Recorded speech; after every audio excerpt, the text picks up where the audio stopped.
The message arrived on a Tuesday morning, which was already a bad start for anything trying to be taken seriously. Every screen across Earth, from the smallest personal device to the massive displays in city centers, suddenly went dark. Then, in what the sender probably thought was an impressive display, a holographic figure appeared. The alien was tall, covered in dark scales, with 4 arms and eyes that glowed red. Behind him stood rows of soldiers in gleaming armor. The creature spoke in a voice that had been translated into every human language simultaneously. People of Earth, I am Supreme Commander Vreltak of the Vrelian Empire. We have conquered 200 star systems. We have defeated countless species. Your planet is now in our sights. You have 30 of your days to surrender completely. Give us control of your world, your technology, and your resources. If you refuse, we will destroy every city, every ship, and every trace of your existence. This is your only warning. We are power. We are inevitable. We are your doom. The message ended.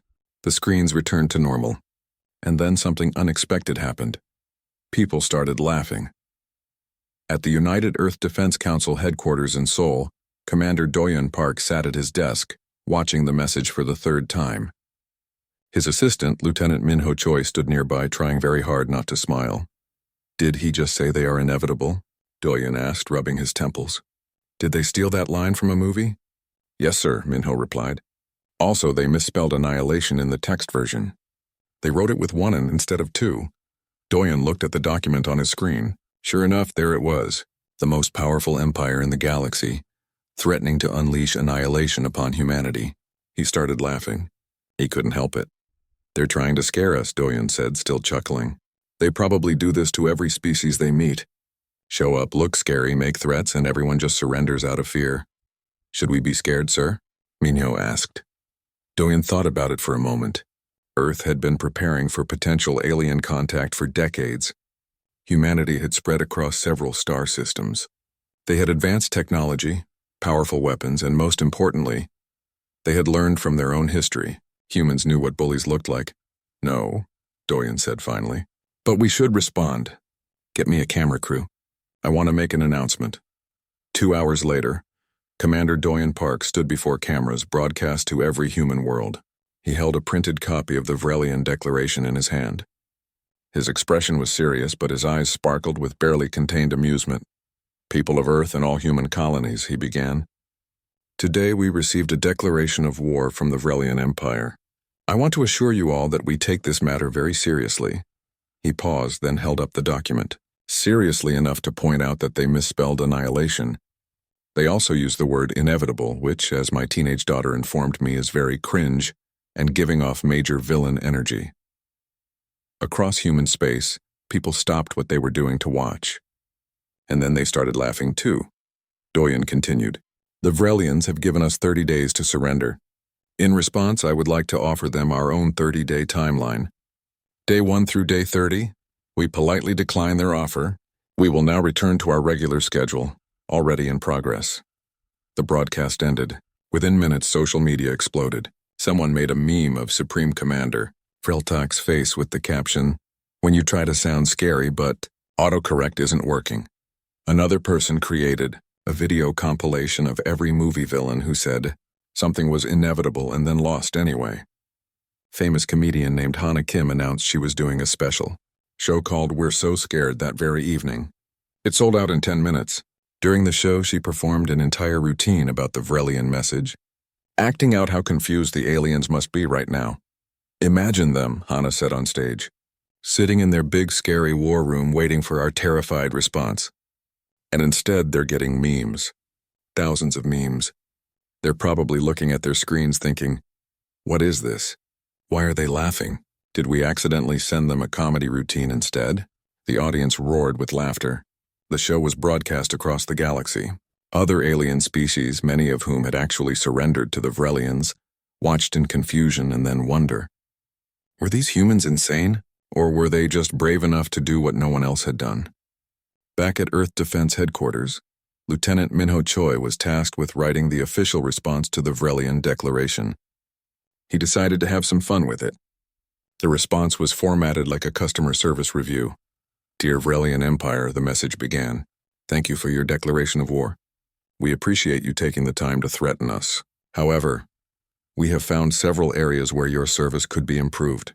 First, your message delivery was intrusive and disrupted our morning routines. Second, your spelling and grammar need work.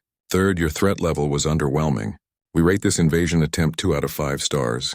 Please find attached a feedback form for future improvements. The message included an actual feedback form with questions like, on a scale of 1 to 10, how scary did you think you were? And, would you recommend declaring war on Earth to a friend? When this response reached the Vrelian Empire, Supreme Commander Vreltak stood in his war room, staring at the message in disbelief. Around him, his officers looked equally confused.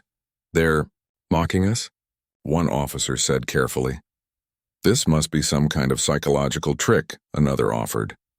They're trying to hide their fear. But Vreltak knew better. In his 800 years of military service, he had conquered dozens of worlds.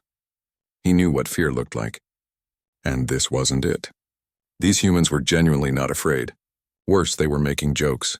This is an insult to our empire, Vreltak growled. No species has ever dared to laugh at us. We will make an example of these humans. Prepare the first strike fleet. 50 warships. We will attack their outer colonies and show them what real power looks like. But sir, one of his advisors said nervously, what if this is a trap? What if they want us to attack? Vreltak's eyes glowed brighter with anger. A trap? They are making jokes. They sent us a feedback form. These humans are either incredibly stupid or incredibly arrogant. Either way, they will learn to fear the Vrelian Empire. Send the fleet. Back on Earth, Doyen Park received the intelligence report. The Vrelians were sending ships. Finally, they would see what humanity was really capable of. He called a meeting with his top officers. They took the bait, Doyen said. Get Admiral Tajenko ready. Make sure Station Sejong is prepared. And someone tell Hana Kim we might need another comedy special after this. This is about to get interesting. The Vrelian fleet dropped out of faster-than-light travel at the edge of human space. 50 massive warships, each one capable of destroying a small moon, hung in the darkness like predators. Supreme Commander Vreltak observed from his flagship, confident that this show of force would finally make the humans understand their mistake. Approaching human territory, reported the navigation officer. We should encounter their outer colonies within the hour. Good, Vreltak said. When we arrive, broadcast our attack. I want every human to see what happens when they mock the Vrelian Empire. But as the fleet moved forward, something strange appeared on their sensors. Ships were approaching, dozens of them. But these weren't military vessels. They were civilian craft, small personal ships, and even what looked like cargo haulers. Sir? The sensor officer said, confusion clear in his voice. They're not attacking. They're just floating there. Vreltak watched the main screen. The human ships had arranged themselves in a loose formation. Some were playing music over open channels. Others displayed messages on their hulls. One sign read, "Please don't take our parking spot." Another said, "My other ship is also laughing at you." This is another insult, Vreltak snarled. Ignore them. Proceed to the station. The Vrelian fleet moved past the civilian ships without firing. The humans didn't run. They didn't even move. They just stayed there watching. Some even waved. Station Sejong came into view. It was humanity's largest space station in this sector, home to 50,000 people. A small fleet of human military ships surrounded it. These were proper warships, sleek and angular, bristling with weapons that the Vrelians didn't quite recognize. At the center of the human fleet sat the flagship, the Soul's Pride. On the bridge, Station Commander Yuna Lee watched the approaching Vrelian vessels with calm interest. She had been in the Earth Defense Force for 20 years. She had seen combat before, but never against aliens. This would be educational.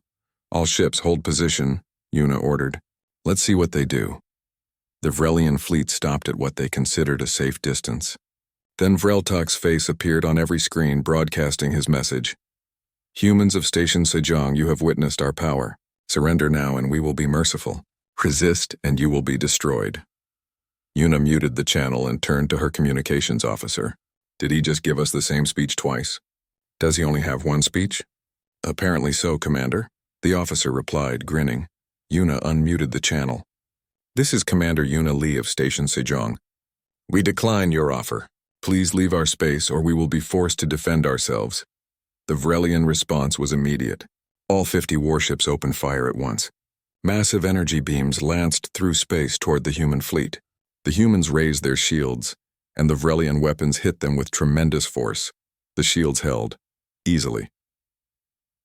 On the Vrelian flagship, Vreltak stared at his screens in confusion. "Report, why are their shields still active?" "Sir, our weapons had no effect. Their shield technology is more advanced than we anticipated." Before Vreltak could respond, the human fleet moved, and they moved in ways that shouldn't have been possible. The ships didn't just fly forward or turn. They danced. They spun and weaved through space with impossible precision, dodging Vrelian fire while returning shots of their own. But what shocked the Vrelians even more than the human tactics was what they were saying. Every human ship had open communication channels and the pilots were talking, not giving orders or reporting status. They were joking. "Did you see that shot? My grandmother has better aim and she's been dead for 10 years. I think they're actually trying to miss us. That's kind of sweet." One pilot, a young man named Jehun Nam, started narrating the battle like it was a sports event. "And here comes the Vrelian fleet looking confident. Oh, but what's this? The humans are dodging." "Beautiful form. The Vrelians try again and it's another miss. This is just embarrassing for them, folks." Other human ships picked up on it, adding their own commentary. The Vrelians, who had been trained in disciplined military communication, had never encountered anything like this. It was distracting. It was confusing. It was working. The human weapons were different too. Instead of simple energy beams, they fired smart projectiles that could change direction mid-flight. They used quantum entanglement to coordinate attacks that came from multiple angles at once. Some ships deployed drones that swarmed Vrelian vessels like angry insects. Within 30 minutes, 10 Vrelian warships were disabled. Not destroyed, disabled.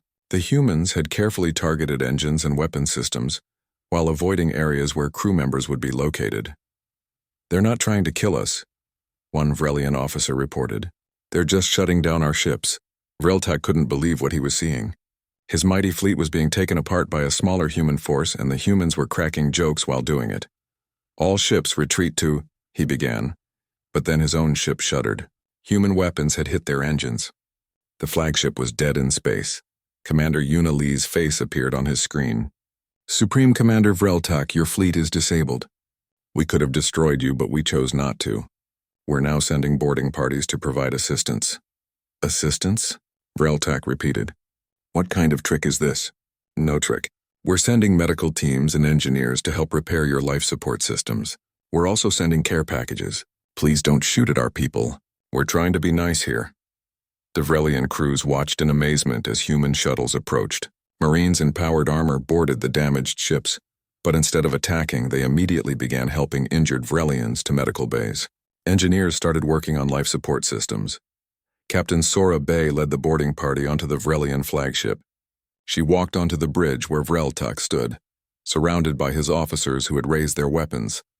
Sora raised her hands to show she wasn't armed. "Please don't shoot. I'm just here to deliver something." She set down a large box on the floor. "This is for you." Vreltak approached cautiously and opened the box. Inside were medical supplies, food packets, and a small booklet. He picked up the booklet. The title read, 10 Things to Check Before Declaring War. "This is another insult," Vreltak said quietly. Sora shook her head. "No, it's genuine advice. We don't want to be your enemies. We just want you to leave us alone." The booklet includes tips like, make sure your weapons are better than theirs and check if they're actually scared before you attack. There's also a section on proper spelling and threat messages. One of the Vrelian officers, a younger soldier named Drell, picked up one of the food packets. "What is this?" "Chocolate," Sora replied. "It's a human comfort food, try it." "You've had a rough day?" Drell looked at his commander, who gave a slight nod. The young officer tasted the chocolate and his eyes widened. "This is good," Sora smiled, "right? Look, we're going to leave you alone now. We fixed your life support and your communications. You can call for help from your empire. We just ask that you think about what happened here today. You tried to scare us. It didn't work. You tried to fight us. That didn't work either. Maybe try talking to us next time?" She turned to leave, then stopped. "Oh, and there's a note at the bottom of the box. It says, 'Better luck next time.' We mean it. We hope there isn't a next time. But if there is, maybe bring a better plan. The human boarding parties left, returning to their ships. The Vrelian fleet sat disabled but intact, their crews alive and confused. This wasn't how wars were supposed to go. Across the galaxy, the news spread fast. A young alien journalist named Chris, from a species that had been conquered by the Vrelians decades ago, watched the recordings of the battle with wide eyes. Someone had finally stood up to the Vrelians, and they had done it while making jokes. Engineer Junho Han sat in a dark room filled with screens, each one showing different sections of the Galactic Information Network.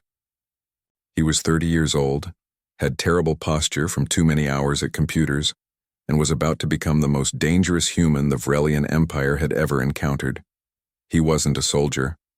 He had never fired a weapon in his life, but he was a master of information warfare, and Commander Doyun Park had just given him permission to do something no military had ever attempted on this scale.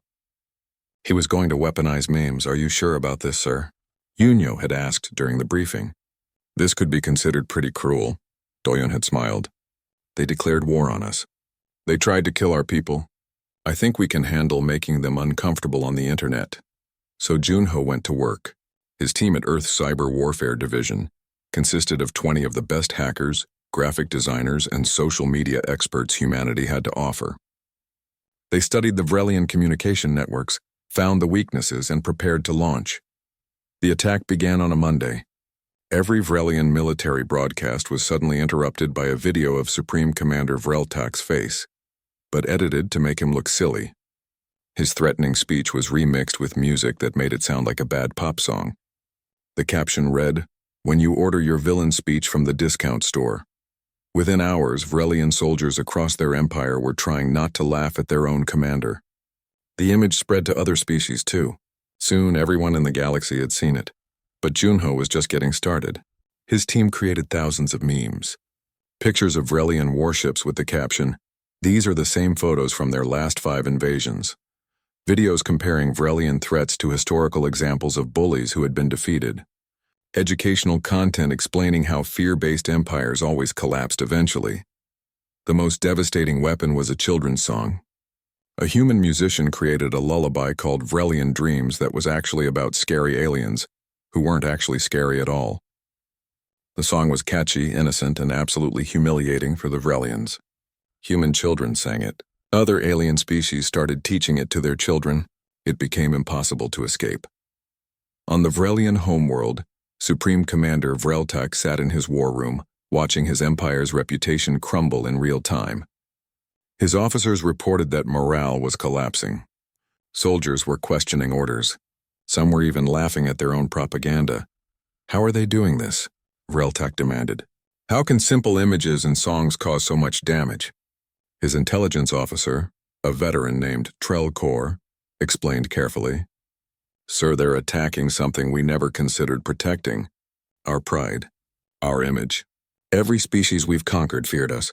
But these humans have shown the entire galaxy that we're not as powerful as we claimed. Worse, they've made us look foolish.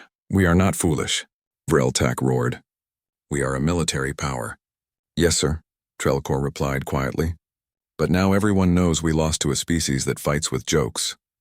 The psychological impact spread beyond just embarrassment. Younger Vrelian soldiers started questioning the entire system. A mid-level officer named Drell, the same one who had tasted chocolate on the human ship, found himself thinking dangerous thoughts. What if the humans were right? What if the Empire had been wrong all along? He wasn't alone. Across Vrelian space, officers and soldiers began secret communications with each other. Some even reached out to humans, asking questions about peace and negotiation. One of these messages reached a human negotiator named Yunji Shin. Yunji was part of Earth's diplomatic corps, and she had been hoping for this. War was expensive and dangerous even when you were winning. Peace was always better. She responded to Drell's message carefully. "We don't want to destroy your empire," Yunji wrote. "We just want you to leave us alone." "Is there a way we can make that happen?" Drell's response came quickly. "I don't know. The Supreme Commander is planning something bigger. He's gathering our entire fleet. He wants to attack Earth itself." Yunji forwarded this information to Commander Doyun Park immediately. The commander called an emergency meeting with all of Earth's military leaders. "They're coming for Earth," Doyun said. 500 warships. That's almost their entire military. They're going to try to overwhelm us with numbers. Admiral Taejin Ko, commander of Earth's defense fleet, studied the intelligence reports. He was 60 years old, had fought in the colony wars, and was widely considered the best strategic mind in human space. He looked at the numbers and smiled. "They're making a mistake," Taejin said. "They think we won the last battle because we had better technology in that sector. They don't realize we have better technology everywhere. If they bring their whole fleet to Earth, we can end this war in one battle." "Can we handle 500 ships?" asked General Sorabe's superior officer. "We won't have to fight all 500, Taejin replied. "We just have to make them realize they can't win. I have a plan, but it's going to require perfect timing and some theatrical presentation." Doyen laughed. "Theatrical presentation? Have you been taking lessons from Hana Kim?" "Actually, yes," Taejin admitted. She consulted on the plan. She said if we're going to end a war, we should make it memorable. Over the next 2 weeks, Earth prepared. The moon was converted into the largest weapons platform ever constructed. Thousands of automated defense satellites were deployed throughout the solar system. Every human colony ship, merchant vessel, and private craft was armed with at least basic weapons. Even civilian volunteers underwent rapid military training. But the most important preparation was psychological. Junho Han and his team continued their meme campaign, but now they added a new element. They started releasing videos showing Earth's preparations, not to scare the Vrelians, but to make a point. One video showed human children helping to load supply ships while singing Vrelian dreams. Another showed elderly humans volunteering for defense positions, with captions like, "My grandmother is not scared of you." The message was clear. Humanity wasn't just unafraid, they were united. On the Vrelian flagship, Supreme Commander Vreltek watched these videos with growing unease. Something was wrong. These humans should be panicking. They should be trying to surrender. Instead, they looked like they were preparing for a celebration, not a battle. "Sir," Trelkor said quietly, "perhaps we should reconsider this attack. The intelligence suggests they know we're coming. This could be exactly what they want." Vreltek considered his officer's words, but he had already committed the Empire's entire military to this assault. If he backed down now, he would look weak. The humans had already humiliated him once. He couldn't let it happen again. "We proceed as planned," Vreltek ordered. "We jump directly into their home system. No warnings, no broadcast. We attack immediately and overwhelm them before they can respond. Even if they're prepared, they cannot stand against 500 warships." "Yes, sir," Trelkor replied, though his voice carried doubt. The Vrelian fleet gathered at the edge of their territory. 500 massive warships, the pride of their empire, preparing for the final assault. Soldiers checked their weapons. Pilots reviewed their attack patterns. Engineers ensured every system was functioning perfectly. Back on Earth, Admiral Taejin Ko stood on the bridge of the Earth Defense Fleet flagship, watching his own preparations. He had 50 warships, a fraction of the Vrelian force, but he had the moon, the satellites, and most importantly, he had humans who weren't afraid. "All ships report ready, Admiral," his communications officer reported. Taejin nodded. "Good, when they arrive, remember the plan. We're not just fighting a battle today, we're teaching a lesson. Let's make sure they learn it well." The Vrelian fleet emerged from faster-than-light travel directly in Earth's solar system. 500 warships materialized in perfect formation, weapons charged, ready to deliver the devastating blow that would end humanity's resistance. Supreme Commander Vreltek stood on his bridge, confident that this time the humans would learn fear. But what he saw made him freeze in shock. The moon had been transformed into a fortress. Its entire surface bristled with weapons platforms, shield generators, and sensor arrays. Surrounding Earth were 10,000 automated defense satellites, each one tracking the Vrelian ships with deadly precision. And floating between the moon and Earth was a fleet that seemed impossible. It wasn't just military vessels. Thousands of ships filled the space, colony ships with mounted weapons, merchant haulers converted into makeshift warships, personal craft armed with whatever their owners could attach. Even old museum ships from humanity's early space exploration days had been brought out and modernized. Behind them, Earth itself glowed with the light of massive planetary shields. "Sir," the Vrelian sensor officer reported, his voice shaking, "I'm reading defensive capabilities far beyond our projections. Their technology is decades ahead of ours, maybe centuries. Before Vreltek could respond, every Vrelian screen displayed the same image. Commander Doyen Park appeared, sitting casually in a chair holding a cup of tea. "Welcome to Earth," Doyen said cheerfully. "We've been expecting you. We know you planned a surprise attack, which is why we didn't bother meeting you halfway. We wanted you to see what you're actually up against. Take a good look around. We'll wait." The Vrelian fleet held position, every officer and soldier staring at their screens in disbelief. They had brought their entire military force, and it wasn't enough. "Not even close. We don't want to kill you," Doyen continued. "We want you to go home, think about what you've done, and maybe read a history book about what happens to bullies. We're giving you one chance to retreat. If you attack, we will defend ourselves, and you will lose." The broadcast ended. Silence filled the Vrelian fleet. Vreltek looked at his officers, seeing doubt and fear in their eyes for the first time in his long military career. "We attack," Vreltek said, but his voice lacked conviction. "All ships, prepare to—" The human fleet didn't wait for him to finish. Admiral Tajan Ko had given the order to fire, not to destroy, but to disable. In a coordinated attack that proved the humans' superior technology, every Vrelian warship was hit simultaneously. Engines failed. Weapons systems shut down. Communications were jammed. Within 30 seconds, the entire Vrelian fleet was floating helplessly in space. Not one Vrelian was killed. Not one ship was destroyed. The humans had simply turned off their ability to fight.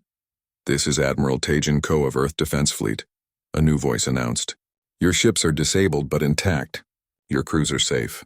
We're sending rescue and medical teams now. We will repair your life support, provide food and medical care, and then send you home. We're also sending you all home with educational materials about why declaring war on peaceful civilizations is a bad idea. And yes, there will be more memes." We couldn't resist. On the Vrelian flagship, Vreltek collapsed into his command chair. His empire's entire military had been defeated without firing a single effective shot. But worse than defeat was the knowledge that the humans had chosen mercy when they could have chosen destruction. While the Vrelian fleet sat disabled, something else was happening across their empire. The species they had conquered over centuries saw what had happened at Earth. They saw the mighty Vrelian military defeated not once, but twice. They saw that the empire could be beaten. Rebellions erupted on a dozen worlds simultaneously. On the planet Toral, a young journalist named Chris, who had been documenting everything from the beginning, became a resistance leader.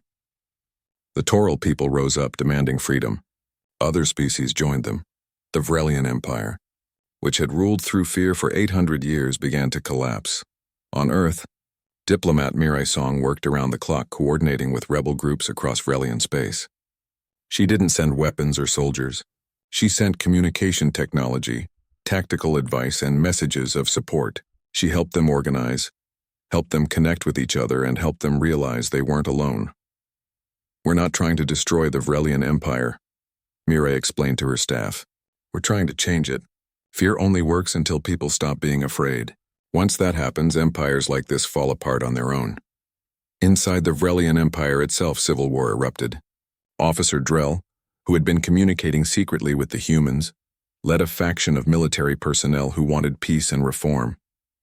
They called themselves the New Republic and began taking control of Vrelian worlds without firing shots. They simply told the people the truth.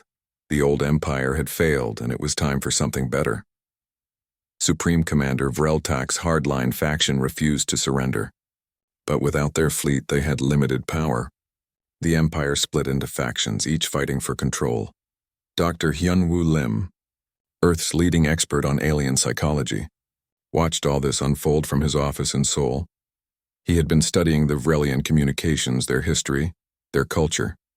And he had discovered something important. "They're not evil," Hyunwoo explained to Commander Doyen Park. "They're desperate. Their empire has been failing for centuries. They expanded through conquest because their economy was collapsing. They ruled through fear because they had nothing else to offer. If we want lasting peace, we need to help them rebuild, not just defeat them." Doyen considered this carefully. "You're saying we should help the people who tried to destroy us?" "I'm saying we should help the people who are ready to change," Hyunwoo replied. "Officer Drell and his faction want peace. They want to build something new. If we support them, we can end this war permanently. If we just leave the Vrelians to destroy themselves, someone else will eventually rise up to threaten us again." It was a controversial idea, Many humans wanted the Vrelians to face consequences for their aggression, but Doyen understood the logic. Revenge felt good in the moment, but it didn't build lasting peace. "Contact Officer Drell," Doyen ordered. "Invite him to Earth, let's talk." The invitation shocked the Vrelian reformists. They had expected humanity to ignore their civil war, or perhaps exploit it for their own benefit. They didn't expect to be invited to peace talks. Drell and a small delegation arrived on Earth 3 weeks later, expecting to be imprisoned or used as hostages. Instead, they were treated as diplomatic guests. They were given comfortable quarters, shown around human cities, and introduced to ordinary people. What surprised Drell most was how normal humans were. They weren't warrior monsters. They were families and artists and students and workers. They had lives and dreams just like any other species. The military strength that had defeated the Vrelian Empire came from cooperation and innovation, not from being naturally aggressive. During the peace negotiations, Drell sat across from Doyen and Miri in a comfortable conference room in Seoul. Large windows showed the city below, peaceful and thriving. "Why are you helping us?" Drell asked. "We declared war on you. We tried to kill your people. You could have destroyed us completely. Why show mercy?" Mirai answered carefully. "Because we understand that fear makes people do terrible things. Your empire was built on fear and it made you weak. We want to show you that cooperation is stronger than conquest. We want to prove that former enemies can become friends. And honestly, because it's easier to build a peaceful galaxy than to keep fighting wars." Drell looked down at his hands. "The old commanders won't accept this. They'll keep fighting." "We know," Doyen said, "but we're not asking the old commanders. We're asking you and the people who want change. We can help you build something better. We can share technology, help your economy recover, and teach you how we organize our societies. But you have to do the actual work of building a new government." The negotiations continued for days. Meanwhile, Intelligence Officer Sunho Park was working on something else. He had been analyzing communication patterns across the galaxy, looking for anything suspicious. And he had found something disturbing. Sunho burst into the conference room where the peace talks were happening. "Sorry to interrupt, but you need to see this." He displayed his findings on the room's main screen. Detailed records showing that the Vrelian declaration of war had been encouraged by another species, the Kaldron Collective. The Kaldron were information brokers who profited from galactic instability. They had been manipulating conflicts for decades, making money while civilizations destroyed each other. "They wanted us to fight," Sunho explained. "They sold the Vrelians information that made humans look weak and vulnerable. They convinced them that conquering Earth would be easy. They wanted both of our civilizations to destroy each other so they could profit from the chaos." Drell looked at the evidence in shock. "We were manipulated? The entire war was based on lies?" "Not entirely," Mirai said gently. "The Kaldron gave you bad information, but your leaders chose to declare war. They chose to believe that conquest was the answer. You're responsible for your own choices. But yes, you were manipulated, and so were we." Doyen leaned back in his chair, thinking. Captain Sora Bay stood in the cargo bay of a stealth ship, checking her equipment one last time. Her mission was simple in concept, but dangerous in execution. She needed to infiltrate a Kaldron trading hub and steal proof of their manipulation. The evidence that Intelligence Officer Sunho Park had found was good, but it wasn't enough to convince the entire galaxy. They needed complete records, direct communications, and undeniable proof. "Are you sure about this, Captain?" asked her second-in-command, a young Marine named Taewon Lee. Sora smiled. "No, but that's never stopped me before." Her team consisted of 6 Marines and 2 Vrelian soldiers who had volunteered to help. One of them was Drell, the officer who had started the peace process. He had insisted on joining the mission personally.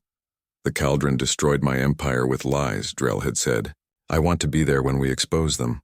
The Kaldron Trading Hub was a massive station that floated in neutral space, where species from across the galaxy came to buy and sell information, technology, and goods. It was protected by treaties and considered neutral ground. Attacking it openly would cause diplomatic chaos. But a quiet infiltration mission could work. Sora's team disguised themselves as traders and entered the hub without suspicion. They split into pairs, each team heading to different sections of the station. Sora and Drell made their way to the central data core, where the Kaldron kept their most sensitive information. Getting past the security systems took hours of careful work. Sora's technical expert hacked through layer after layer of encryption while Sora stood guard. Finally, they were in. The data they found was worse than they had imagined. The Cauldron hadn't just manipulated the Vrelian human war. They had been interfering in conflicts for hundreds of years.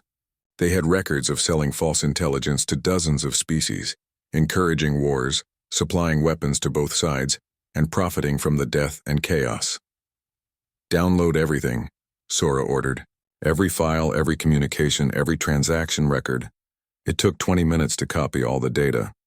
20 minutes during which Sora expected alarms to sound at any moment. But the Cauldron's security was designed to keep people out, not to detect someone who was already inside. They made it off the station without incident. Once safely back in human space, Sora delivered the data to diplomat Mireille Song, who had been preparing for this moment. Mireille took the evidence to the Galactic Assembly, a loose confederation of spacefaring species that met occasionally to discuss common concerns. It wasn't a true government, more like a forum where civilizations could communicate. But it had influence, and more importantly, it had the attention of every major species in the galaxy. Mireille stood before thousands of representatives from hundreds of worlds. The chamber was enormous, designed to accommodate species of all sizes and environmental needs. She had prepared her speech carefully, but when the moment came, she spoke from her heart. "We are here today because of lies," Mireille began. "The war between humanity and the Vrelian Empire was based on manipulation and false information. But we are not the only victims. The data we recovered shows that the Cauldron Collective has been profiting from galactic suffering for centuries. They have encouraged conflicts, sold weapons, and manipulated civilizations into destroying each other. Today we expose them." The evidence was displayed for everyone to see. Communication records, financial transactions, and direct proof of Cauldron interference in dozens of conflicts. The chamber erupted in angry voices as species after species recognized wars they had fought, conflicts they had suffered through, all manipulated by the same group. The Cauldron representatives tried to defend themselves, but the evidence was overwhelming. Within days, every major civilization had severed ties with the Cauldron Collective. Their trading hubs were boycotted. Their agents were expelled from civilized space. The information brokers who had profited from chaos found themselves isolated and powerless. But exposing the Cauldron was only half of Mireille's mission. The other half was building something better. Officer Drell, now representing the new Vrelian Republic, stood beside Mireille as they presented a proposal to the Galactic Assembly. It was called the Treaty of Sol, named after the city where the peace negotiations had taken place. "This treaty is simple," Drell explained. "It creates a mutual defense pact and economic partnership between humanity and the new Vrelian Republic. We will share technology, resources, and knowledge. We will help each other rebuild and grow. Most importantly, we will prove that former enemies can become allies." The treaty was signed on Earth in a ceremony that was broadcast across the galaxy. Supreme Commander Doyen Park and Officer Drell, who had been enemies months ago, shook hands as equals. The symbolism wasn't lost on anyone watching, but what happened next surprised everyone even more than the peace treaty. Vrelian civilians became fascinated with human culture. They started watching human entertainment, reading human books, and studying human history. Comedian Hana Kim's stand-up special, the one that had started as Mockery, became required viewing in Vrelian schools as an example of creative problem-solving. Young Vrelians, especially those who had grown up during the war, embraced humor and satire as tools for social change. They used the same techniques that had defeated their empire to challenge the old ways of thinking. The memes that had once humiliated them became symbols of their own cultural revolution. Engineer Junho Han watched this transformation with amazement. "We accidentally started a cultural movement," he told Doyun during a meeting. Doyun laughed. "The best victories are the ones where everyone wins. We didn't destroy the Vrelians. We changed them." "That's better." Not everyone was happy with the peace. The Cauldron Collective, now isolated and angry, sent a threatening message to Earth and its new allies. The message appeared on screens across human and Vrelian space. "You have made a powerful enemy," the Cauldron leader said in the broadcast. "We will not forget this insult. You will pay for exposing us." Admiral Taejin Ko, now commander of the United Defense Force, a coalition fleet of human and Vrelian ships, recorded a response. His message was brief and calm. "We've already dealt with one bully this year. Want to make it two?" The cauldron went silent after that. They knew what had happened to the last group that threatened humanity. They weren't eager to repeat that mistake. 5 years later, the galaxy looked very different. The Vrelian Empire had been replaced by the Vrelian Republic, a democratic government that focused on trade and cooperation instead of conquest. The species that had been conquered by the old empire were now independent allies. The Treaty of Seoul had grown to include a dozen civilizations. Commander Do-yoon Park, now retired, stood at a podium giving a speech at the new Galactic Peace Institute, a school dedicated to teaching conflict resolution and diplomacy. Students from 20 different species sat in the audience listening carefully. "People ask me how humanity defeated the Vrelian Empire," Do-yoon said. "They think it was our technology or our military tactics. But that's not the real answer. We won because we understood something simple. Fear is only powerful until someone laughs at it. The moment you refuse to be afraid, the moment you respond to threats with mockery instead of terror, you've already won." He paused, looking at the young faces before him. "But winning isn't the goal. Peace is the goal. We didn't want to conquer the Vrelians. We wanted them to stop conquering others. We didn't want revenge. We wanted change. And because we chose cooperation over domination, because we offered mercy instead of destruction, we built something that will last longer than any empire." The students applauded. Among them sat young humans and young Vrelians, learning together, working together, preparing to build an even better future. After the speech, Do-yoon walked through the gardens surrounding the institute. He was joined by Drell, who now served as the Vrelian Republic's ambassador to Earth. "Your people changed my world," Drell said quietly. "I used to think strength meant the ability to conquer. Now I understand that true strength is the ability to build." Do-yoon nodded. "We learned that lesson the hard way through our own history. We fought terrible wars against each other before we finally learned to work together. We made every mistake you can imagine. That's why we were so ready to help you avoid those same mistakes." They walked in comfortable silence for a while. Then Drell asked, "Do you think the peace will last?" "I think it has a better chance than any peace that came before," Do-yoon replied. "Because this time it's based on genuine cooperation, not on one side dominating the other. That's new for this galaxy. That's worth protecting." Across the galaxy, the changes continued. Species that had been afraid to challenge their oppressors found their voice. Humor, creativity, and cooperation became valued traits instead of being seen as weaknesses. The old way of ruling through fear and military might seem outdated and foolish. In a small apartment on Earth, engineer Junho Han sat at his computer, working on a new project. It was a database of every peaceful conflict resolution in galactic history, designed to be a resource for species trying to solve problems without war. He was also preparing a new batch of educational memes, just in case anyone else decided that humanity looked like an easy target. The files on his computer had titles like "Diplomacy for Beginners," "Why Talking is Better Than Shooting," and "How to Apologize Without Looking Weak."